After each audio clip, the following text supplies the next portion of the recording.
আসসালামু আলাইকুম। বাংলাদেশের সংবিধানটা খুব মজার, ইন্টারেস্টিং। এটা নিয়ে বেশ কিছুদিন যাবৎ আমি পড়াশোনা করতেছি। আমার বিস্তারিত ভিডিও ইউটিউবে থাকবে।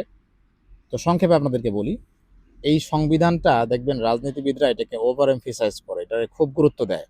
কেন গুরুত্ব দেয়?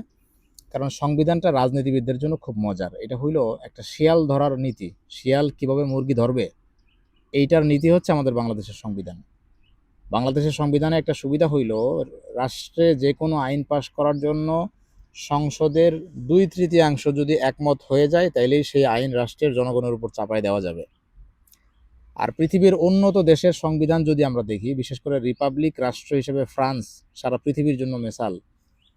ফ্রেঞ্চ রেভলিউশনের পর যেটা সারা পৃথিবীর কাছে আইডল হয়েছে এবং সারা পৃথিবীর থেকে মনার্কি দূর হয়েছে, মানে রাজতন্ত্র দূর হয়েছে এটার পরে। তো ফ্রান্সের সংবিধানে একটা গুরুত্বপূর্ণ জিনিস আছে, সেটা হলো আপনার জনগণের ভোট লাগে, গণভোট লাগে। সংবিধান চেঞ্জ করতে গেলে গণভোট লাগে, শুধুমাত্র পার্লামেন্ট চাইলেই সেটাকে সংশোধন করতে পারে না।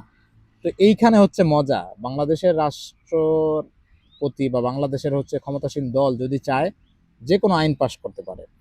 তো সংবিধান নিয়ে আমার বিস্তারিত ভিডিও ইউটিউবে আসবে এবং অলরেডি একটা ভিডিও আছে এই চ্যানেলেই। আপনারা এই ফেসবুক পেজে আপনারা আমার ইউটিউব চ্যানেলের লিঙ্ক পেয়ে যাবেন, সেখানে আমি এইসব বিষয়ে বিস্তারিত ভিডিও করি। ভালো থাকবেন, আল্লাহ হাফেজ।